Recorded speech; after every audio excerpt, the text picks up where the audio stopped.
Ini pelajaran pertama nih. Kalau ada yang kena COVID, pastikan jangan menunda waktu untuk mengabari orang yang dalam waktu 24 jam berinteraksi dengan kita segera untuk melakukan tes. Republik Sontoloyo. Hai teman-teman, hari ini kita kedatangan Wowi Mardigu, teman dekat saya. Bro, thank you bisa datang. Akhirnya datang lagi. Gue dengar lu sempet kena kemarin. It's very interesting thing. Cerita gitu. deh. Ya, jadi gini. Jadi mungkin ada banyak yang harus pelajaran tentang COVID gitu ya. Yang dulu kan gue mempromosikan COVID sebagai political tool gitu ya. Nah, yang menarik itu adalah gue nggak nyangka gue akan kena. Karena gue tahu bahwa COVID itu satu adalah deadly, ya, mematikan. Kalau boleh tahu kenanya gimana? Nah, jadi yang suatu hari kan steril nih di rumah nih. Ya. Jadi suatu hari cukup steril tuh karena hampir nggak keluar. Berapa kali ketemu aja nggak jadi gitu kan. Ya. Hampir 2 bulan di rumah. Nah, istri gue ini kan punya hobi yaitu trekking. Jadi dia naik gunung segala macam, berdua, bertiga, nggak banyak, kurang dari 5 orang seminggu sekali. Ya. Selain udaranya seger dan lain sebagainya gitu. Nah, suatu hari dia pulang seperti biasa, kita pulang seperti biasa. Nah, ini pelajaran pertama nih. Kalau ada yang kena COVID, pastikan jangan menunda waktu untuk mengabari orang yang dalam waktu 24 jam berinteraksi dengan kita segera untuk melakukan tes. Karena semakin cepat dia mengetahui, dia cuman mungkin menjadi orang yang tanpa gejala. Full vitamin aja langsung tanpa gejala. Nah, temen ini mungkin malu, mungkin segen. Dia hari ketiga, hari keempat baru ngabarin kita.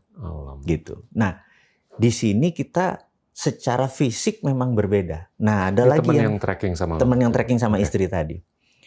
Wah, kita bilang, wah ini telat nih gitu. Tapi ada berita buruk lagi. Di hari Kamis, Jumat, Sabtu, Minggu kita ada acara. Kita nih, ya kan? Yeah. Kan? Yeah. Waktu dites pertama di rumah itu belum bereaksi, masih negatif. Yeah. Tapi, nah gue udah full. Gue tuh taunya dari si Helmi. Dia nelpon malam-malam. Nah itu. Nah, malam tuh mulai panas dingin gitu ya. Udah timpa vitamin gitu. Kamis, Jumat, Sabtu, Minggu. Hari Minggu pulang. Kita tes. Senin keluarkan hasilnya. Karena kan ini pakai ada plus, dia ada masa pengendapan. Positif gitu kan. Nah, langsung kabarin semua. Jadi 200 orang yang ada sama kita beserta tim 17 ini, beserta teman-teman kita semua kita kabarin gitu ya. Tapi yang menariknya adalah tidak ada satupun. Jadi 3 hari dites, 7 hari dites tidak ada satupun. Alhamdulillah dari satu sisi gitu ya. Dan tapi ada yang menarik nih. Kok gua lemes ya gitu. Maksudnya apa nih gitu. Terus yang kedua adalah mati rasa. Jadi makan apa aja tuh nggak ada rasanya gitu. Itu simptom yang normal. Iya, terus berarti kan kita bergejala kan. Datang ke IGD, dokternya ngelihat kita lemes gini, Pak boleh nggak saya tes? Kan kita pakai tes yang di tangan tuh kan oximeter kan 94, 95 itu udah titik bahaya. Saya ada curiga Pak, boleh nggak saya ambil tes Bapak yang oksigen ke dalam? Caranya gimana? Kami harus ngambil dari vena yang dari sini Pak. Agak sakit ya Pak. Oke. Saya demi sehat dan demi tahu pastinya kan, jarum masuk diurek-urek. Ya Allah sakitnya. Ngilu itu rasanya, itu speechless saya. Tarik kemudian sejam keluar Pak 80% Pak.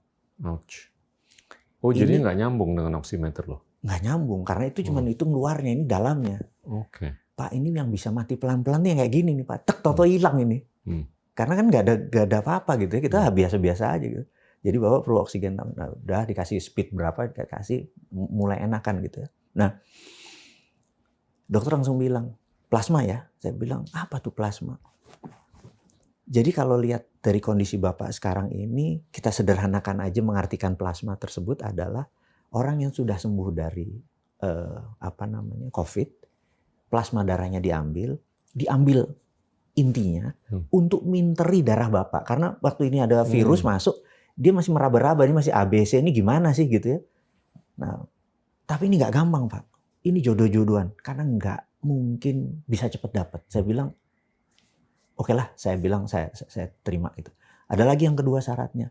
Kalau nanti Bapak sembuh dari plasma, tolong plasma Bapak disumbangkan karena 6 bulan pertama setelah Bapak selesai COVID itu antibodinya tertinggi dan itu orang butuh. Saya bilang, oh gitu ya. Saya bilang, saya janji saya nggak mau berhutang pada nature, pada kehidupan, pada semesta. Dia giving, ya saya harus give back gitu ya. Sorry, plasma lu direkayasa sama dia? Iya. Oke. Nah, to make story short, di hari ketiga kita ada berita. Ketiga itu kan kita bisa pakai coffee for, pakai segala macam lah. Itu hampir nggak ada growth apa-apa karena kan kita pakai CT thorax, paru-paru kanan udah putih. Itu udah kategorinya ada moderate severe gitu ya. Hari ketiga dapat, hari keempat dipasang. Beda kalau infus biasa itu kan ada meteran ininya ya. Ini karena darah langsung, ininya ganti, yang besar. Itu azan rasanya. Allahu Akbar dan lain sebagainya. Dan karena hanya 4 jam, jadi harus cepat masuknya gini. Infus, ini kan kita ngingetin. Kalau dicepetin itu kan sakit. Iya, dingin, sakit. Apalagi kalau dihajar. Suster kalau mau iseng tuh digituin aja. Iya, ya itu rasanya saya bilang azan kan. Teriak-teriak Allahu Akbar. Nah, pas lagi dipasang itu, besoknya saya diambil PCR lagi. Itu langsung lompat loh. Sebenarnya kalau di standar kedokteran boleh keluar. Langsung negatif loh? Udah deket, jadi kalau negatif katakanlah 40, udah 39. Wow. Jadi langsung dari 22 tuh langsung bek itu lompat gitu ya. Jadi kalau istilahnya kalau dokter sempat ke 22? 22. Wow, itu rendah tuh. Rendah sekali gitu. Banyak yang harus dibawa ke ventilator loh. Yes. Kalau udah 20-an. Makanya ini begitu 22 langsung 39. Nah, dikasih dua bungkus lagi itu langsung. Yang lain 14 hari, kita hari ke-7 udah keluar gitu ya. Cepat sekali gitu. Nah, sekarang kita udah payback nih ya. Yeah. Jadi lagi bagus-bagusnya. Jadi setiap 2 minggu kita nyumbang plasma. Nah, dokter ini waktu ngasih, dia bilang, terima kasih Pak, Bapak sudah berkontribusi. Tapi yang dokter yang pertama itu ngingetinnya gini. Sebenarnya COVID ini kalau di fight pakai plasma, itu cuma satu orang tuh cuma dua bungkus lah kira-kira ya. Kalau ada 400.000 orang yang sudah sembuh, ada 500.000 terpapar, 50.000 nyumbangin plasma, selesai COVID di Indonesia. Wow. Masalahnya yang punya bisnis vaksin teriak, Pak. Iya. Rugi bandar nih gue. Ini darah yang diambil dari lu nih banyak nggak sih? Untuk 250 cc lah kira-kira. Nggak banyak. Makanya 2 minggu sekali kita lagi tinggi-tingginya, lagi share. Dan itu yang di-infuse balik ke badan lu? Ya. Setelah direkayasa? Jadi plasma orang. Oke. Jadi plasma orang yang sudah sembuh dari COVID. Nah sekarang kita mendonasikan plasma kita untuk orang lain. Kebutuhan orang lain. Jadi nomor 1 adalah gue nggak tahu siapa yang ngasih plasmanya ke gue ini. Gue bilang thank you. Gitu. Ya. Nah ternyata orang Indonesia tuh nggak suka giving. Yang sembuh nggak mau ngasih plasmanya. Jadi sekarang RSPAD kekurangan plasma, PMI kekurangan plasma.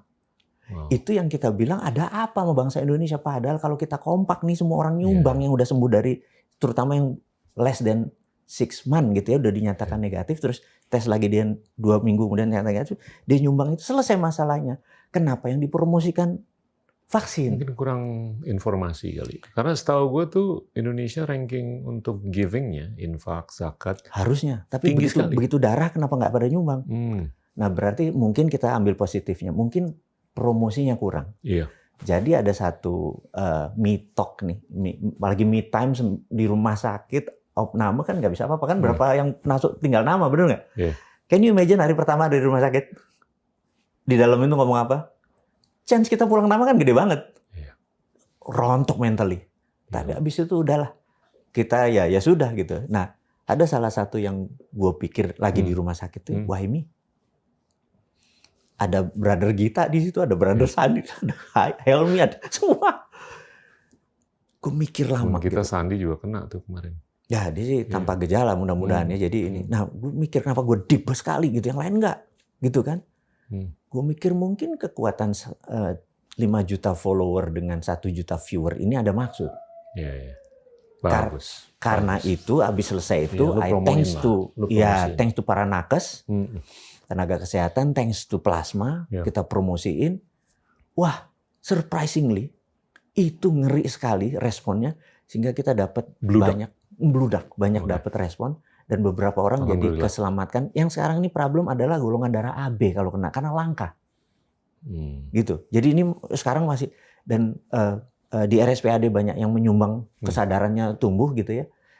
Tapi tetap aja kita masih butuh banyak. Nah, kalau ini ada vaksin sebenarnya nggak diperlukan. Wow. Gitu ya. Ini tapi pas seminggu setelah itu kan kita dari recovery udah berapa dalam nih, dicek dan sebagainya.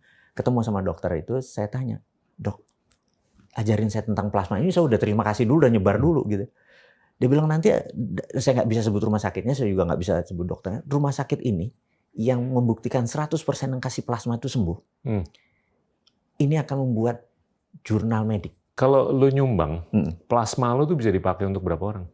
Satu orang. Jadi kalau anggaplah nggak dapet vaksin nih, untuk 270 juta, dapetin 270 juta plasma, gimana tuh caranya? Yang kena ini, kalau kayak gua nyumbang bisa 10, yang kena ada 400.000, 10 ya cepet juga. Dan ini kan yang buat gini. Nah, plasma diterangkan lagi nih sama saya bilang, terangin plasma. Jadi kita akan membagi 3 stage. Jadi yang ringan tuh mungkin sekitar 40% sampai 50% yang terpapar.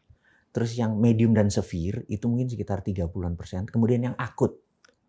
Nah, yang plasma ini cocok yang tengah ini. Bukan untuk yang ini, karena yang ini masih akut nggak bisa. Yang akut beda lagi. Hampir tidak bereaksi gitu yang akut. Nah, yang akut ini karena ada penyakit ikutannya dia kan. Nah, itu yang misalnya darah tingginya dia sampai tinggi jantungnya dia, itu penanganannya beda gitu. Karena ini kan fight untuk COVID-nya kan. Gitu. Nah, jadi di sini kita bisa plasma itu organik. Yang ini anorganik semua. Gitu.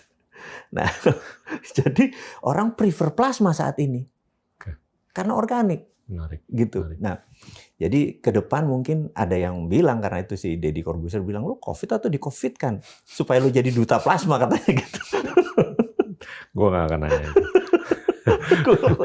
Gak ada hubungannya. Kena aja, saya bilang kayak gitu.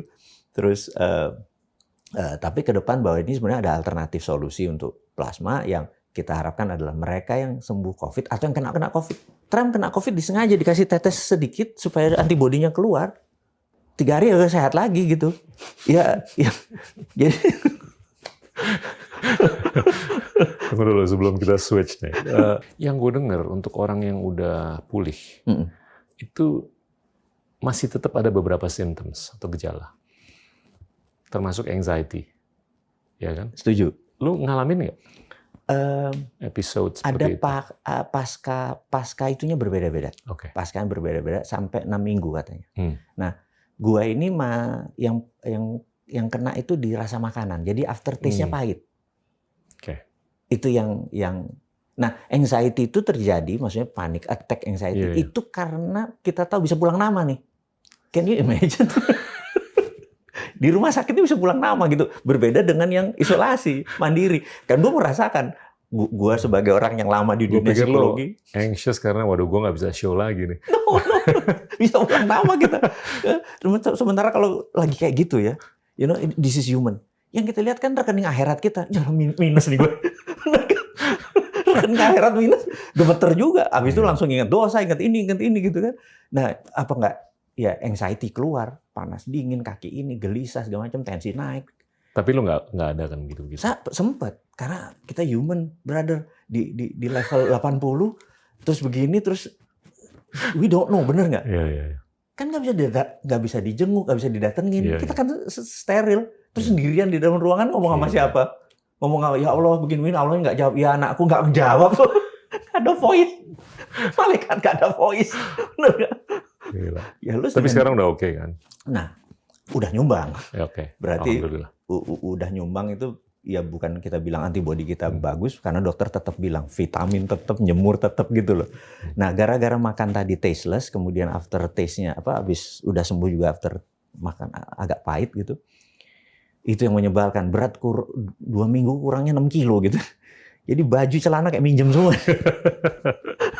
Makin keren.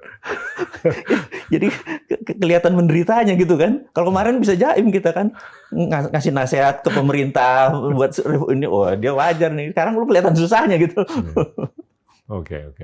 Ya, itu. I'm glad. Nah, jadi yang kita ke depan ini yang kita harap adalah sebagai saudara sebangsa dan setanah air, bagi mereka yang kurang dari 6 bulan, Anda dan piara peak performance tersebut sumbangkan ke PMI dan RSPAD. Okay.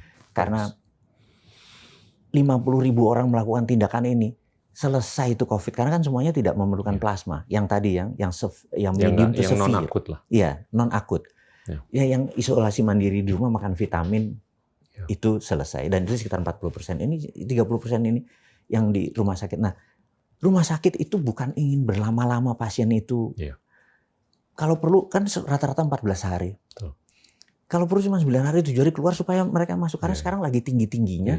Karena susah dapat kamar. Karena kita tahu sendiri pilkada kemarin juga bablas, terus kemudian ada kelompok-kelompok yang juga bablas, terus pejabat KPU yang bablas karena kalau nakes mereka sampai 3 lapis dan ngerti cara itunya kan, cara safety-nya.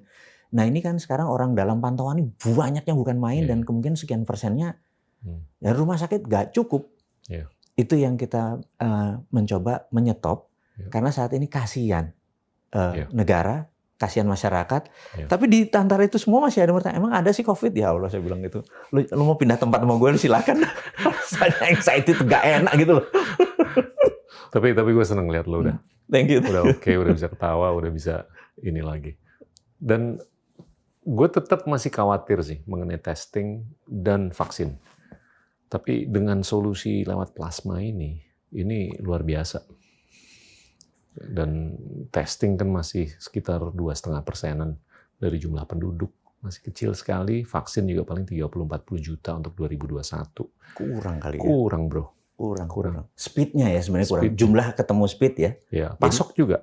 Ini supply limit. Jadinya ya yang ngantri kan banyak, ada 200 negara.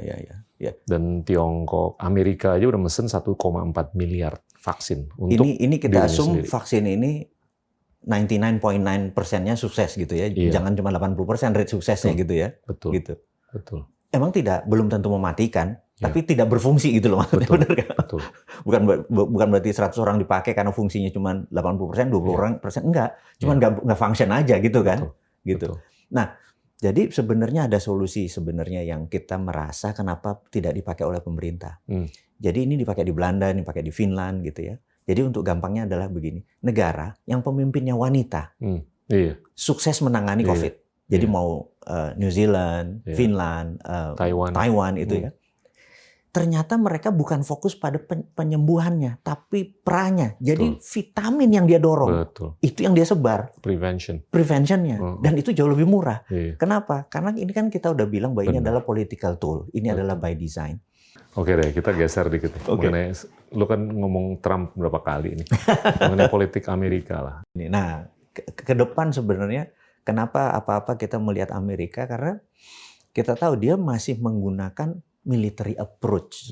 Jadi kalau dulu zaman penjajahan itu ada VOC, swasta. Tapi di belakangnya militernya Belanda. Jadi di Banda yang menghasilkan nutmeg atau biji pala yang waktu itu lebih mahal dari gold, ada 15 juta penduduk Banda. 15.000 penduduk Banda. Sama Jan Pieter Sungkun 14.000-nya dieksekusi. Dan hebatnya VOC itu dia bisa memberdayakan prajurit dalam legislasinya. Nah, apapun untuk kepentingan komersil, termasuk pemberdayaan tentara. Karena itu VOC, asetnya kalau sekarang adalah Google, ditambah Amazon, ditambah Microsoft, ditambah Tesla gitu kan. Itu kekayaan VOC. Gila. Nah, dunia seperti pemimpin seperti Trump ini memungkinkan hal itu terjadi. Karena Amerika negara swasta kan. Nah, dipakailah militernya Amerika untuk menaklukkan sebuah negara dan rusak negara kita kalau gini. Karena kita saat ini punya posisi tawar tapi tidak berani, nggak ada gut gitu, nggak ada biji kalau gue bilang kan suka ekstrim.